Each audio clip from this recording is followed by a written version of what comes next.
제28장 16절에서 20절입니다.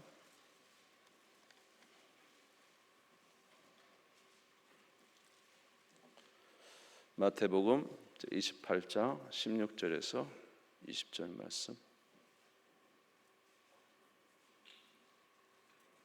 신약성경 52페이지가 되겠습니다.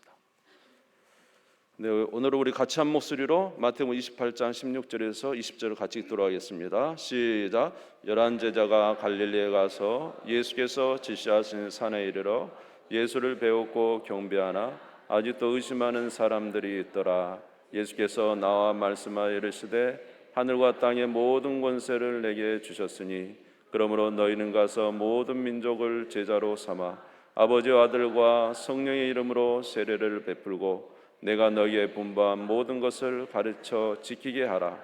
볼지어다 내가 세상 끝날까지 너희와 항상 함께 있으리라 하시니라. 아멘. 아멘. 예, 오늘 우리는 마태복음 28장 마지막 절 16절에서 20절이 되겠습니다. 예수님께서 이제 십자가에 죽으시고 부활하신 이후에 마지막으로 승천하기 전에 제자들에게 부탁하신 말씀이 오늘의 본문의 말씀이 되겠습니다. 오늘 본문의 말씀 보면은 이제 갈릴리에 가서 지시하신 한 산에 이르렀다 그랬습니다. 제자들이 아마 여기는 이제 11 제자라고 돼 있지만은 아마 수많은 제자들 고린도전서 15장 6절에 보면은 500여 형제가 일시에 예수의 부활을 목격했다 했는데 많은 학자들이 또 이것이 그때 예수님의 부활을 목격한 것이 아닌가 이렇게 생각하고 있습니다. 아무쪼록 제자들에게, 특별히 예수님을 따르는 자들에게 예수님이 승천하시기 전에 마지막으로 부탁하신 것이 있습니다. 그것이 무엇이냐면은 모든 족속으로 제자를 삼으라 이렇게 말씀을 하셨어요. 오늘 마태복음 28장 19절을 한번 같이 읽겠습니다.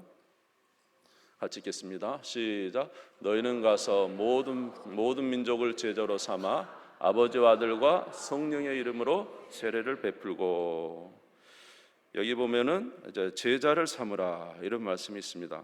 그러니까 너희는 가서 뭘 삼으라고요? 제자를 삼으라. 여기 보면 동사가 우리 한국어로는 여러 개 나옵니다. 가서, 또 세례를 베풀고, 가르쳐 지키게 하라 이런 동사들이 있지만은 영어 이제 문장으로 보면은 이제 본동사는 제자를 삼으라는 것이고 나머지는 다 분사입니다. 그러니까 결국 제자 삼는 것이 목적을 위해서 나머지 것들을 이제 말씀하신 것을 우리가 알 수가 있습니다. 결국 이제 우리들에게 저와 여러분에게 주신 이제 제자들에게 주신 마지막 사명, 저와 여러분에게 주신 사명 아니겠습니까? 우리의 끝까지 이루어야 될 사명입니다. 그것이 바로 제자를 삼는 것입니다. 여러분, 그러면 제자를 우리가 어떻게 삼을 것인가라는 것입니다. 오늘 말씀에 보면은 첫 번째는 먼저 가라고 하십니다. 가라. 다시 한번 마태복음 28장 19절을 읽어보면 그러므로 너희는 가서 모든 민족을 제자로 삼아 이렇게 말씀하셨습니다. 그러니까 성경은 가라고 말씀하신 거죠. 오라가 아니라 뭐라고요? 가라. 가서 제자를 삼아라. 그러니까 우리는 사실은 주님의 이름으로 부름받은 주의 백성이지만 또 저와 여러분들은 뭐예요? 파송받은, 예수 이름으로 파송받은 제자들이라는 것이죠. 가야 된다는 것입니다. 어디로 가야 될까요? 물론 선교사님들은 먼 타국으로 가지만 저와 여러분들에게도 우리도 각자 주 안에서 선교사와 같은 거죠. 우리 직장으로 파송받고, 아멘, 가정으로 파송받고 가라는 것입니다. 이웃들에게 가라는 것입니다. 가서 복음을 전하라. 아멘. 그래서 여러분들은 직장으로 가야 하고 가정으로 가고, 지난번에 말씀드린 것도 구역 예배도 가서 예배를 드리고 가는 의미가 있는 거죠. 각 가정에서 돌아다니면서 예배를 드릴 때 그 가정의 사정도 알고 위에서 기도해 줄 수 있고 그런 것이죠. 그러니까 가보지 않으면 상황 이해가 되지 않아요. 그래서 나중에 한참 후에 교회 생활을 다 같이 했는데 10년, 20년 지나서 나중에 우리 성도들의 가정을 가보면 깜짝 놀라는 거죠. 이런 상황이었는지 전혀 이해하지 못하다가, 그러니까 그 상황을 이해하지 못하니까 성도들을 이해하지 못하게 되는 것이죠. 오해가 생기고 가봐야 되는 것입니다. 가서 가정도 보고 상황도 듣고 그렇게 했을 때 우리가 진정으로 우리 성도들을 이해하게 되는 것이고 또 위에서 기도해 줄 수 있는 줄 압니다. 여러분 가시기를 바랍니다. 각 가정으로 가시고 사회도 나가셔서 각 직장에서 또는 각 위치에서 우리에게 주신 사명을 잘 감당하고 복음을 전하라고 말씀하고 있습니다. 그래서 사실은 가서 복음을 전하고 복음을 전한 그곳에서 예수 그리스도를 영접하게 되고 영접하게 될 때 교회에 이제 나오게 되고 나오게 되면 무엇을 주는 것입니까? 아버지와 아들과 성령의 이름으로 세례를 베풀고. 그래서 교회 안에서의 신앙생활은 굉장히 좋은 것이죠. 함께 예배드리고 교회를 와서 신앙생활하는 건 참 좋지만 여러분 우리가 마음속에 중심에 잊지 말아야 될 것은 가야 된다는 사실. 아멘. 교회 밖으로 나가야 된다는 이 사실을 잊지 마시기 바랍니다. 나가셔서. 그래서 사실 가정생활도 굉장히 중요한 겁니다. 교회생활 중요하지만 가정생활 중요해요. 남편을 생각하는 거 굉장히 중요하고 아내 생각은 굉장히 중요하고 자녀를 잘 섬기는 거 굉장히 중요해요. 가서 생활하시기 바랍니다. 가서 신앙생활하시고 그곳에서 빛과 소금의 역할을 잘 감당하시고, 그래서 영혼 구원 이제 예수 믿기를 원하는 자들 주의 전으로 불러들여서 세례받게 하고 구원 얻게 하는 거 중요하다. 그래서 제자들은 일단은 가야 된다는 거, 머물러 있는 것에 만족하면 안 됩니다. 가야 됩니다. 아멘. 그래서 교회에서도 전도하러 노방전도도 나가고 축구전도도 나가고 또 힘을 써서 기도하고 이웃에게 관계전도도 하고 열심히 주의 복음을 전하는 것이죠. 여러분들도 개인적으로 전도 대상자를 작정을 하고 위에서 기도하고 때로는 따라가서 그들에게 또 선물도 주고 만나서 기도도 해주고 이렇게 해서 이웃을 전도하는 일 굉장히 중요한 것입니다. 교회의 가장 큰 존재 목적은 영혼 구원인 것입니다. 영혼 구원해야 교회가 삽니다. 여러분 건강한 부모는 무엇을 낳게 돼 있죠? 건강한 부모는 자녀를 낳게 돼 있죠. 건강한 교회는 새 가족을 낳게 돼 있는 거예요. 새 신자를 낳게 돼 있는 거예요. 그렇죠? 건강한 부모가 자녀를 생산하는 것처럼 건강한 교회는 반드시 새 가족을 낳게 돼 있고 새 신자를 탄생시키게 돼 있는 거예요. 여러분 가정이 언제 기쁩니까? 뭐 아내 남편 앉아서 처음에는 기쁘지만 별로 기쁜 일 없죠. 이제 어떻게 될 때 아이가 뛰어다녀야 기쁘죠. 아이가 뛰어다녀야 기쁘잖아요. 그렇잖아요. 왜 우리 한국이 지금 이렇게 좀 그럽니까? 아이가 없잖아요. 아이가 뛰어다녀야 기쁘고 보는 것으로 기쁘고 함께 박수 쳐주시고 기뻐하고 잘하는 걸 보면서 기뻐하고 똑같아요. 교회에도 새로운 영혼이 들어오지 않으면 교회가 점점 노령화되는 거예요. 새 가족이 들어와야 되는 거예요. 영적 아이가 있어야 되는 거예요. 영적 아이를 잉태하는 게 건강한 교회라는 것입니다. 그래서 영혼 구원이 이루어져야 돼요. 아무리 훌륭한 시스템, 아무리 좋은 것이 있어도요, 영혼 구원이 이루어지지 않으면 교회는 힘이 없습니다. 생명력이 약해지는 거예요. 그러므로 반드시 새로운 영혼들이 교회에 나타나야 되고 그 영혼을 위해서 기도하고 그 영혼이 자란 것을 기뻐하고 그 영혼을 위해서 함께 협력할 때 교회에 참된 기쁨이 있다는 사실을 기억하시고 항상 영혼 구원하시기를 주의 이름으로 축원합니다. 여러분 예수님이 교회에 오신 목적이 예수님이 이 땅에 오신 목적이 뭡니까? 예수님이 이 땅에 오신 목적이 뭐예요? 영혼을 구원하기 위해서 오셨잖아요. 예수님께서 십자가에 죽으신 이유가 뭐예요? 영혼을 구원하기 위해서 십자가에 죽으시고 부활하신 거 아닙니까? 예수님이 이 땅에 오신 것은 온 백성이 다 지옥에 가게 생겼어. 하나님의 심판 안에 있게 된 그 영혼들을 살려내서 영원한 생명에 이르게 하기 위해서 예수님이 오신 거란 말이에요. 그러면 그의 몸된 교회가 가장 해야 할 일이 뭐냐? 영혼 구원하는 일이라는 것입니다. 요한복음 6장 38절에서 39절에 보니까 내가 하늘에서 내려온 것은 내 뜻을 행하려 함이 아니요 나를 보내신 이의 뜻을 행하려 함이니라. 나를 보내신 이의 뜻은 내게 주신 자 중에 내가 하나도 잃어버리지 않냐고 마지막 날에 다시 살리는 이것이니라. 하나님의 뜻은 무엇이냐면 이 땅에 구원받을 백성들을 하나도 놓치지 않고 마지막 날에 다 살리는 그것이 하나님의 뜻이고 예수님이 오신 목적이에요. 그러면 교회의 목적은 영혼 구원이 목적이 돼야 돼.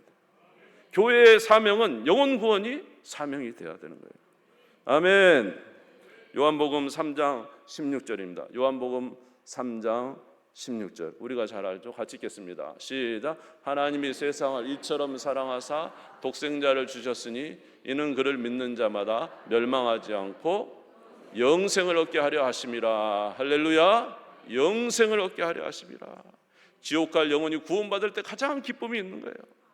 소망이 없는 사람, 힘이 없는 사람, 마음에 낙심된 사람, 이 세상에 그 어떤 기쁨도 없는 자들에게 예수 그리스도의 복음을 증거해서 그들이 예수를 믿고 소망을 갖고 힘을 얻고 하나님 나라를 향해서 믿음으로 살아가는 이런 역사들이 교회에서 계속 일어날 때 교회의 진정한 목적이 이루어지는 것이고 교회의 생명이 있게 되는 것을 우리가 압니다. 아멘. 여러분 현재 우리 교회 체제에 만족하지 마십시오. 여러분 우리가 있는 이런 상태, 뭐 교회 운영하는데 별 어려움 없고 내 사는데 문제 없고 뭐 우리가 서로 잘 지내면 되지. 그것에 절대로 만족하지 마세요. 그러면 교회는 활기가 없어요. 교회의 생명은 영혼 구원이에요. 반드시 영혼 구원이 있어야 되고 그 영혼 구원을 위해서 우리가 계속적으로 전진해야 됩니다. 제자들에게 주신 마지막 사명, 영혼 구원인 것입니다. 온 세계 천하에 가서 주의 복음을 증거하라. 마가복음 16장에 보니까 너희는 모든 민족에 가서 온 천하에 다니면서 복음을 증거하라. 이것이 바로 제자들에게 주신 사명. 올 한 해도 영혼 구원하는데 최선을 다하는 우리 모두가 되시고 이것이 진정한 우리 교회에 주신 목적, 주의 성도들에게 주신 예수님의 마지막 명령이라는 사실을 기억하시고 우리의 총력을 다해서 영혼 구원하는 일에 힘쓰는 우리 모두가 되시기를 주님의 이름으로 축복합니다. 두 번째로는 그러면 어떻게 또 제자를 만들 수 있는가라는 것입니다. 두 번째로는 영혼을 구원해서 이제 그 다음에 해야 될 것은 가르치는 거죠. 교회는 영혼 구원하는 일이 중요한 일인데 영혼 구원하고 거기서 그치는 게 아닙니다.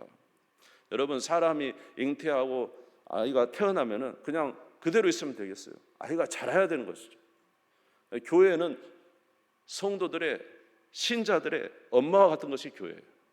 엄마는 어떻게 합니까? 집에서 양육하잖아요. 아이를 출산할 뿐만 아니라 잘 양육하잖아요. 양육하는. 교회는 성도의 어머니다 이런 말을 했습니다.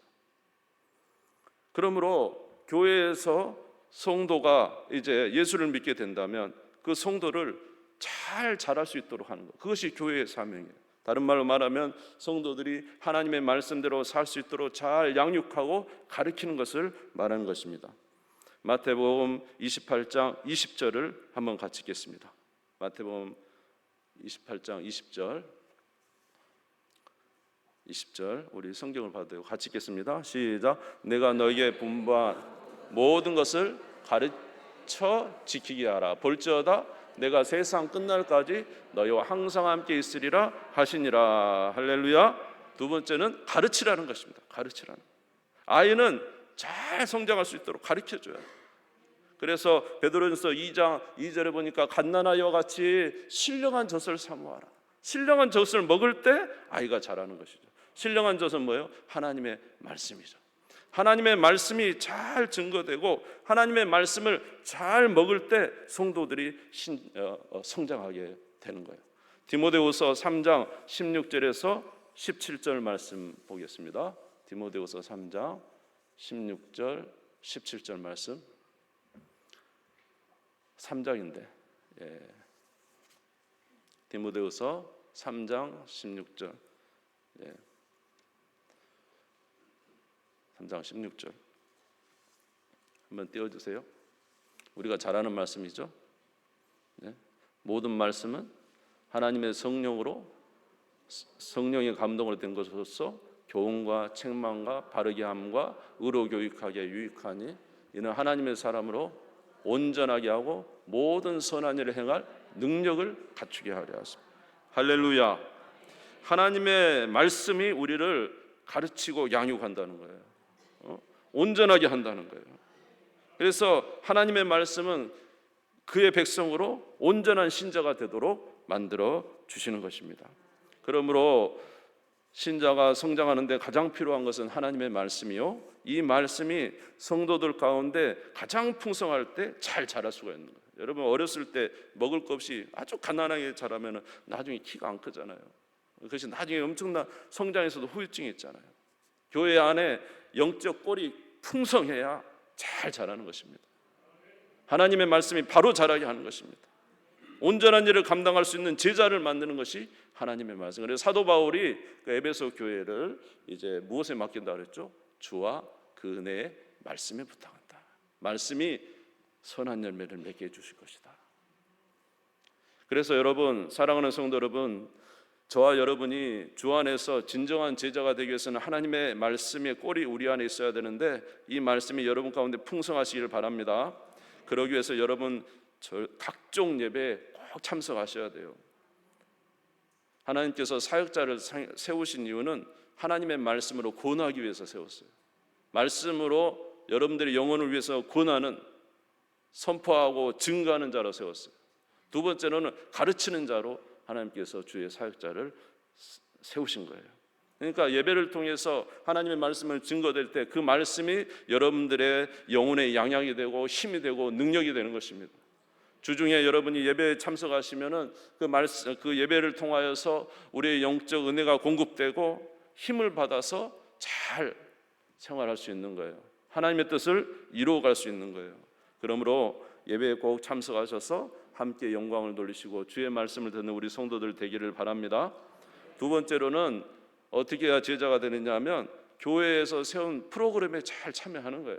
그것이 신앙의 영적 프로그램이에요. 물론 하나님의 말씀을, 설교 말씀을 통해서 여러분 은혜도 받지만 교회에서 세우는 이제 일들이 있어요. 예를 들어서 뭐 세가족 교육을 한다든지 앞으로 제자 훈련을 한다든지 여러 가지 각종 프로그램이 있다면 거기에 여러분 참석하시면 특별히 은혜를 받는 거 아닙니까? 가르치고 권하라 그랬거든요. 권하는 것은 설교가 될 수 있고 가르치는 것은 교육이 될 수 있는 거예요. 여러분 교육에 꼭 참여하시기 바랍니다. 세가족이나 앞으로 제자훈련이나 교회 각종 프로그램 있으면 거기에 잘 참여하셔서 여러분이 특별한 지도를 받을 때 신앙이 성장하는 거예요. 그래서 교회 프로그램에 참여하는 자가 신앙이, 어떤 분은 그렇게 이야기하더라고요. 그동안 신앙생활한 것보다 이 짧은 시간에 교육받을 때 내 신앙이 퍽 컸다고.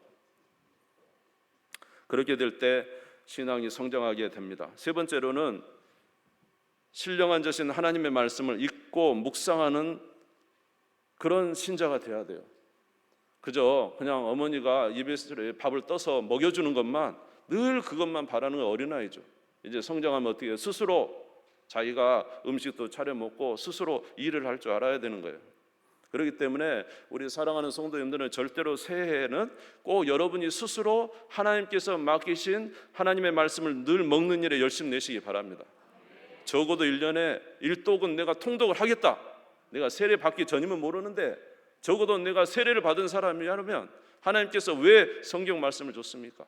1년에 내가 1독은 하겠다라는 마음을 가져야 되고, 두 번째로 하셔야 될 것은 여러분이 늘 하나님의 말씀을 묵상하는 거예요. 그 말씀을 통해서 묵상하고 또 그 말씀에서 하나님도 발견하고 나의 주신 교훈도 날마다 받아가면서 그렇게 살아가는 거예요. 그래서 교회에서는 지금 묵상집도 여러분들에게 구입하라고 한 것입니다. 그것은 그저 그냥 어떤 하나의 일을 진행시키기 위해서 그런 것이 아니라 여러분의 영적 유익을 위해서 그런 거예요. 묵상집을 사셔가지고 여러분들이 그 묵상집을 통해서 하루의 일정 부분을 묵상하십시오. 그곳에서 하나님도 발견하시고 그곳에서 우리 주신 교훈도 듣고, 그렇게 할 때 신앙이 성장할 수 있는 거예요. 말씀도 마음에 암송도 하시고, 이럴 때 풍성한 영적 말씀의 꼴이 클 때 어떻게 돼요? 성장하는 거예요. 두 번째로 어떤 자가 신앙이 성장하냐 하면 특별히 성도를 가르칠 때 신앙이 성장합니다. 여러분 이제 여기 몇 분 안 계시지만은 우리 부장님들 특별히 뭐 주일학교, 중고등부 우리 장로님들 많이 해오셨으니까 아실 거예요. 주일학교, 중고등부, 뭐 청년부 여러분 앞에서 말씀을 가르칠 때요, 사실은 가르침을 받는 자가 그것으로 인해 은혜를 받지만 가장 은혜를 받는 사람 누구예요? 말씀을 전하는 자가 가장 은혜를 받아요. 학교에서도 선생님이 가장 잘 아는 것처럼. 따라서 해봅시다. 가르칠 때 신앙이 성장한다. 여러분 구역에서 누가 가장 신앙이 좋은 자입니까? 인도자죠, 인도자. 왜냐하면 너무 힘들어요. 사실은 가르쳐야 되니까 준비도 해야 되고 기도도 해야 되고 쉽지 않습니다.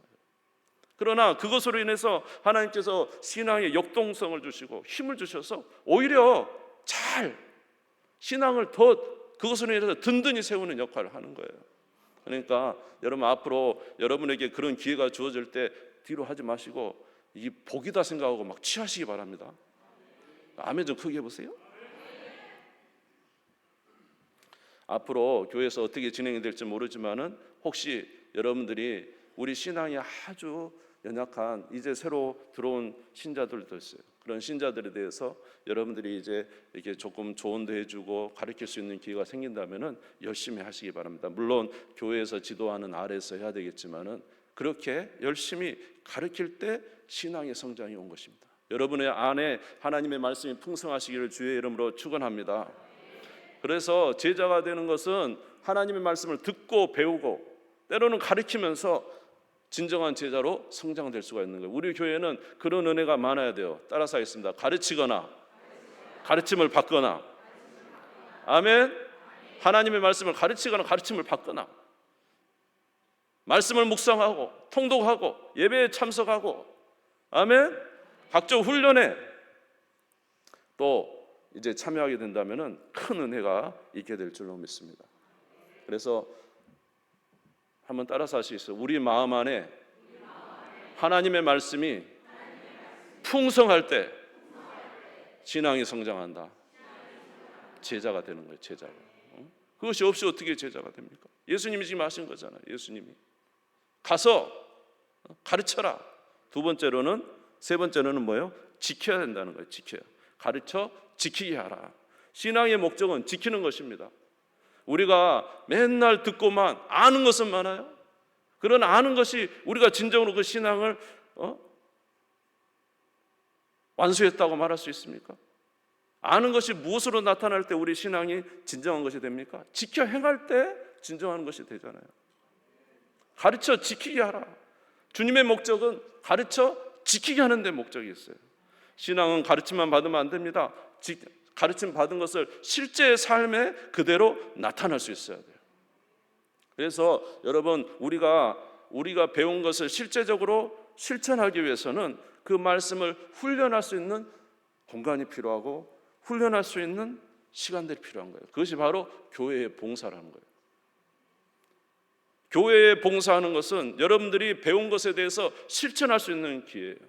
여러분 각 구역에 가서 섬기고 각 구역을 이렇게 인도하고 이런 일이 그냥 있는 것 같지만, 여러분 가서 실제적으로 한번 내가 배운 거 사랑하라, 용서하라, 기도하라, 수많은 거 있지만은 그것을 여러분이 실천하는 기회가 바로 교회의 여러 가지 사역들이라는 거예요. 각 구역에서 사역하고 전도에 사역을 하고 교사로서 사역하고 찬양 사역하고 식당 봉사하고 청소 봉사하고 차량 봉사하고, 이거 여러분 쉽습니까? 하나님의 말씀을 지키는 것이 쉽습니까? 그 말씀을 많이 하면서 예수님이 나도 이 땅에 온 것은 섬김을 받으러 온 것이 아니라 섬기고 많은 사람의 대속물로 주러 왔다고 했던 예수님의 말씀처럼 우리가 실제적으로 그런 삶을 살아가고 지켜야 되는데, 그것이 바로 훈련할 수 있는 곳이 이 교회라는 것이에요. 교회 여러 기관들을 통해서 저와 여러분이 실제적으로 그걸 실천할 수 있는 시간과 환경을 얻게 된 거예요.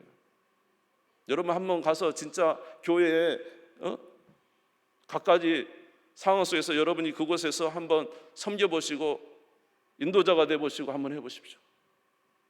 얼마나 참아야 될 일이 많으며, 얼마나 입조심을 해야 되며, 얼마나 가슴을 품고 사랑해야 되며, 기도는 또 얼마나 해야 되며, 불평과 불만은 또 얼마나 쏟아지는데 그것에 대해서 또 다 감당하고 가야 돼요.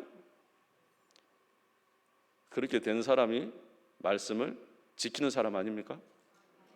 말씀을 지키는 사람 아니에요? 그러므로 교회의 여러 가지 봉사와 사역과 일터에 여러분들이 꼭 가셔서 여러분들의 신앙을 점검해 보시기 바랍니다. 내가 알고 있는 신앙이 진짜로 지켜 행하는 신앙인가? 안 하는 신앙인가? 그것은 우리 각 처소 봉사 곳곳에서 일하면서 내 신앙의 위치를 파악할 수 있어요. 아무리 우리 입술로는 주님을 섬긴다고 하지만 실제적 삶에서 그렇지 못한다면 우리 신앙의 수준은 바로 그 수준이라는 거예요. 아는 것은 많지만 실제적으로 제자로서의 모습은 온전하지 못한다는 사실을 알 수가 있는 것입니다. 그러므로 저와 여러분들이 우리에게 주신 사명 안에서 충성스럽게 감당하면서 우리 자신을 볼 수가 있는 거예요. 바로 교회가 훈련터라는 거예요. 아멘. 내 신앙을 지켜 행할 수 있는 훈련하는 곳이라는 거예요. 주의 몸을 섬기는 곳이기도 하지만,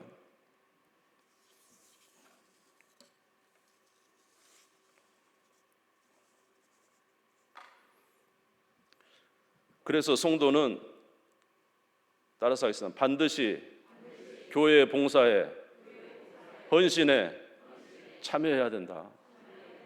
나 이게 인터넷만 켜놓고 예배드리고 헌금하니까 나 신앙 성장이 어떻게 됩니까? 신앙 성장이 어떻게 돼요? 헌신하고 봉사할 때 신앙이 성장되는 거지. 지킬 때 신앙이 성장되는 것이지. 그곳 안에서 내 신앙이 성장하는 것이지. 할렐루야. 그래서 여러분 교회 안에서 적어도 예수 그리스도 안에 주의 성도가 됐다면 하나님이 다 각자에 맞는 재능과 은사를 주셔서 그 은사 안에서 적어도 한 가지 이상은 봉사를 해야 되는 거예요. 아멘. 정 안 되면 여러분이 생각하셔서 교회에 부족한 부분이 있으면은 그거 안 된다고 말하지 마시고 직접 가셔서 일을 하십시오. 그래서 꼭 봉사를 하셔서 주의 몸된 제단에 내가 하나님 앞에 어떤 일을 하고 있는데 내 모습은 어떤가를 분반할 수 있는 기회가 바로 그런 기회라는 것입니다. 아멘. 여러분 구역에서도 구역장 인도자분에게만 너무 모든 것을 몰아하지 마세요. 여러분도 각자 구역에서도 한번 정해 보세요. 담당할 일을. 어떤 분은 그렇게 할 수도 있잖아요. 자기 가정을 오픈하겠다. 나는 다른 건 못하지만 내 가정을 오픈하겠다. 내가 이런 부분은 내가 교회에서 내가 생일은 챙겨주겠다. 내가 생일은 이런 거라도 각각 구역에서도 구역장 인도자가 모든 것을 하도록 하지 마시고 각자에게 주시는 직위만 해서 나도 이런 일 한 가지는 하겠습니다. 그렇게 해서 여러분들이 그 구역에서 책임도 맡으시고, 아멘. 그래서 신앙이 함께 성장해야지. 그것이 바로 주께서 기뻐하신 일이라는 사실을 기억하시고 따라서 하겠습니다. 가르쳐 지키게 하라. 지키게 하는 것이 그것이 우리 신앙의 수준이라는 것입니다. 이렇게 가르쳐 지키고 모두 훈련된 자가 세상에 나가서 주님의 제자로서 빛과 소명을 감당할 수 있는 것이죠. 가정에서도 빛과 소명을 감당할 수 있는 것이죠. 직장에서도 빛과 소명을 감당할 수 있는 것이죠. 대사회적으로도 그런 일을 감당할 수 있는 것입니다. 그러니까 예수 그리스도 믿는 자는 어디를 가도 틀린 것은 그들은 이미 모든 상황 속에서 하나님 말씀을 지키는 일에 연단과 훈련을 받고 있어요. 분명히 다르거든요. 진정으로 예수 그리스도를 믿는 자의 모습은 삶에서 사시는 풍기는 게 다른 것입니다. 그렇게 주의 일을 행하는 우리가 되시기를 바랍니다. 그런데 이런 모든 일을 주께서 우리에게 사명으로 주셨으며 명령으로 주셨음에도 사실 우리는 이 모든 일을 감당할 힘이 없습니다. 우리의 힘은 미력하기 때문에. 그래서 주님께서 우리에게 주신 은혜가 있는 것이죠. 마태복음 28장 20절입니다. 마태복음 28장 20절 우리 같이 한번 또 읽겠습니다. 시작. 내가 너희의 분부한 모든 것을 가르쳐 지키게 하라.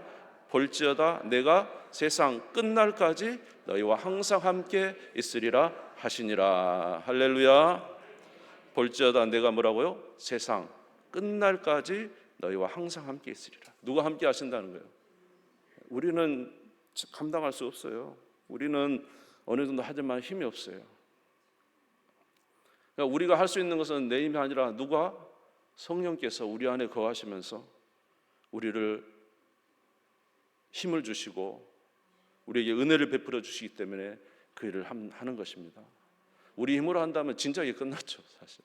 그러나 우리 안에 주님은 여전히 우리와 함께 하셔서 우리에게 힘을 주시고 그 일을 해낼 에너지를 공급하시고 우리에게 은혜를 베풀어 주신 주님이신 줄 믿습니다. 할렐루야. 제자들이 제자들만 있었다면 어떻게 제자로서 그 사명을 감당할 수 있겠습니까? 예수님이 그들과 함께 계셨기 때문에 제자들이 제자의 사명을 감당할 수가 있었던 거예요. 어떻게 행할 줄 알겠습니까? 예수님께서 지도해 줬기 때문에 제자들이 행할 일을 알 수가 있었던 거예요. 예수님께서 권능과 능력을 주셨기 때문에 제자들이 치료의 은혜를 베풀어 주실 수 있었던 거예요. 오늘 저와 여러분도 주님께서 말씀하셨 내가 항상 너희와 함께 있으리라. 예수님께서 요한복음 14장 16절을 보니까 내가 또 다른 보혜사를 너희에게 보내서 너희 안에 거하게 하시고 영원토록 너희와 함께 있게 하겠다고 말씀하셨어요. 우리 안에 성령이 계시기 때문에 오늘도 성령이 저와 여러분 가운데 역사하셔서 주의를 감당하게 하시는 것입니다. 아멘. 그러므로 두려워하지 말고 염려하지 말고 한번 따라서 해보세요. 성령이 우리와 함께 하시니 담대히 주의를 감당하자. 볼지어다 내가 세상 끝날까지 너희와 항상 함께 있으리라.